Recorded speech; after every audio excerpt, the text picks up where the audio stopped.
Man kan ikke plusse og minus det, der er forskelligt. Kun det, der er ens. Jeg kan se, at vi har 16v, og vi har minus 11v. Vi kan for eksempel ikke sige 16v minus 21t. Det kan vi ikke regne ud. Man kan heller ikke plusse stole og hamster. Så vi kunne for eksempel prøve her. 16 minus 11, det giver 5. V minus 21t plus 18t. Yes. Så går vi ned. Jeg har stadigvæk 5 V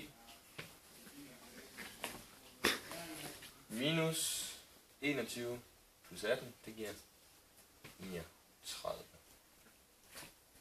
t. Så kan vi se, at vi har V'erne på den ene side og T'erne på den anden side.